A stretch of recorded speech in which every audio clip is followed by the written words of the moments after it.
I feel that business communication really started playing a proper role on an international scale, specifically with the whole COVID-19 pandemic, as everybody immediately went from a full-time work at the office, everybody is talking to Every each day. other in person, and it just immediately went to the complete opposite. Full remote. Everybody's soft skills had to improve, because where now you couldn't just walk up to, let's say, David or whatever the guy's name is and say, hey David, listen here, I sent an email about this, a few screenshots and stuff, but what I actually meant was this, this and this, and you sit down with the guy and you have a chat.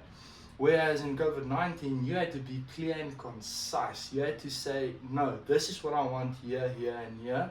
And you had to use formal language as well. You can't just talk as if it's your best mate. Yeah. So I feel like business communication really took a turn there.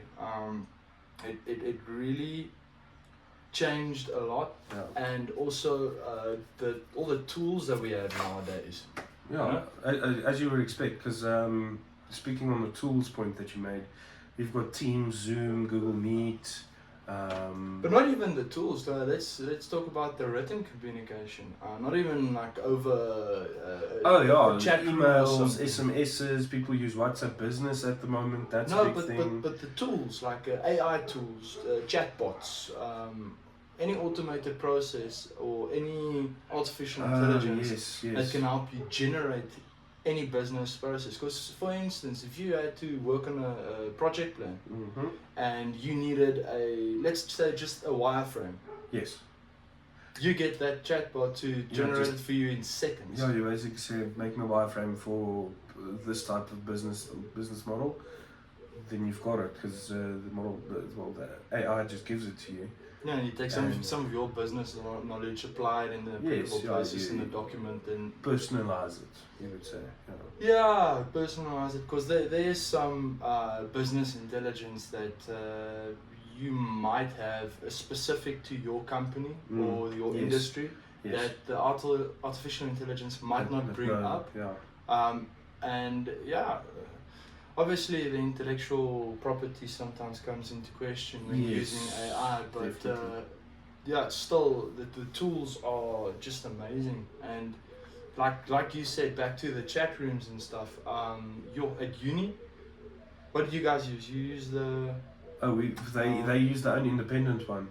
But what's it called again? Blackboard. Blackboard. Yeah, just the way that a lecturer can come up, present, and actually just give the whole class on there. Because that's another place where it's skills had to improve. Yes. A lot more formal, because you're training the workforce. Yes. So your communication and stuff needs to be on the same level as it is in the businesses out there, in the industry. On some points, even better, because they expect you to be able to communicate with CEOs, other businesses.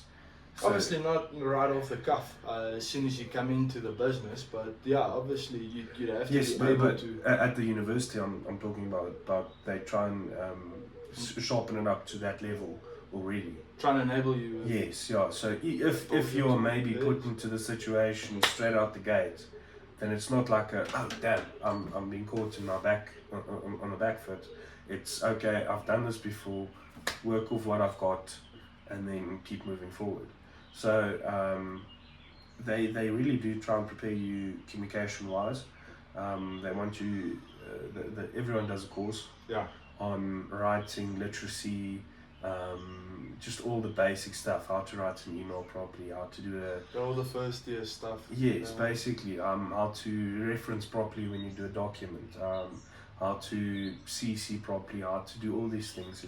You don't even need to do that anymore. If you ever have to do that, all your citations and stuff that you need, you could do that with an AI bot. Yes, no, even Word on its own now, what you do these days is you go here, then insert citation with your reference tab, and it basically compiles the list for you, and at the end you just go, okay, I want all my references, give it to me in APA style, Chicago style, Harvard style, whichever style you need preferably. It's just so easy and nowadays. it gives it to you. But they do tell us not to do it that way because it's lazy.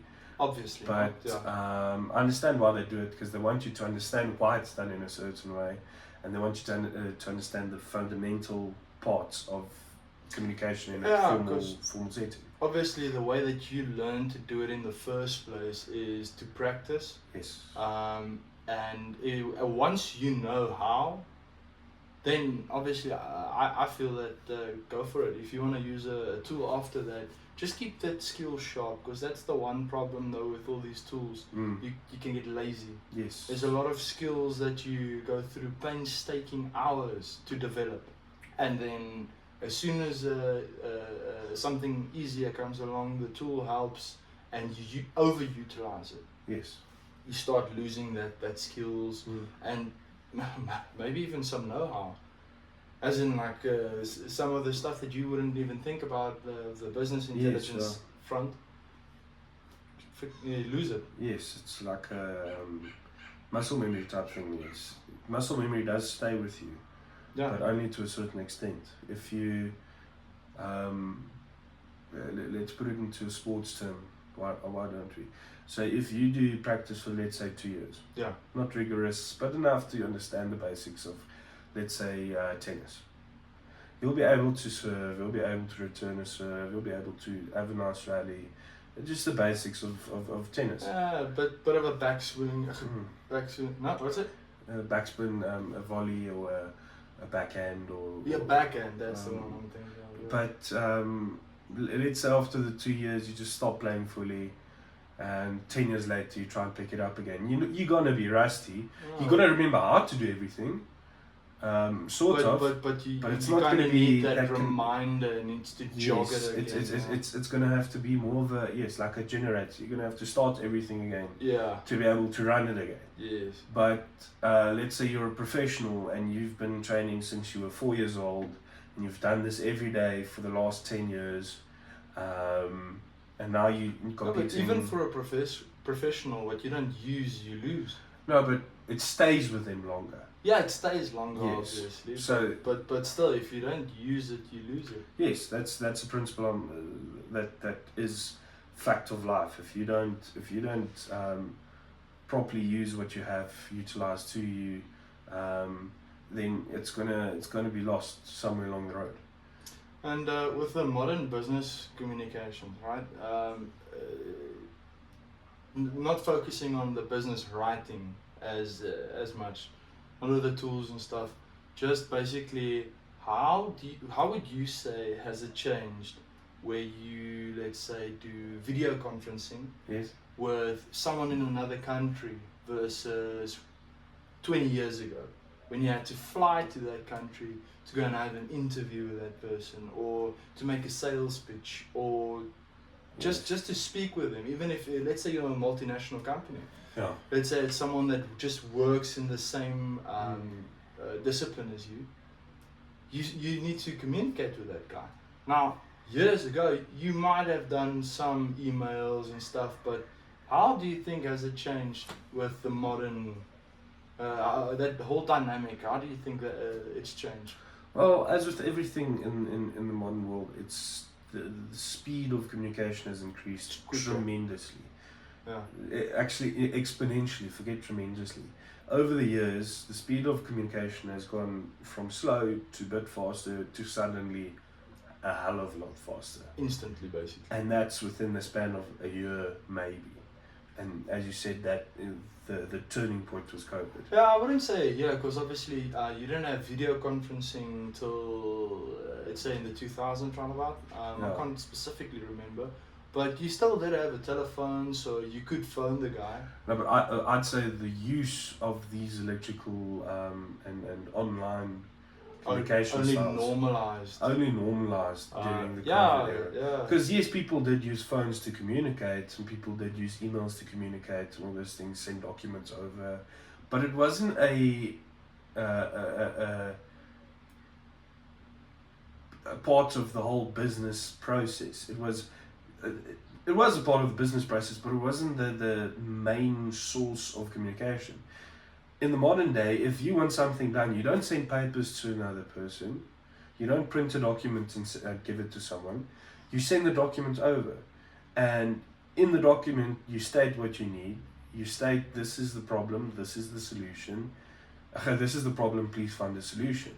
Or yeah, now guys, the guy can just phone you and then ask, okay, listen, yeah, share your screen. I just want to make sure what what specifically you want to do. And instead of which you said is like having to fly over, you don't do that as often anymore. Yeah, it's more cost effective. It's more cost effective. It's faster. It's easier. It's doesn't cost anything actually. Yes. Just a little bit of data and you're fine.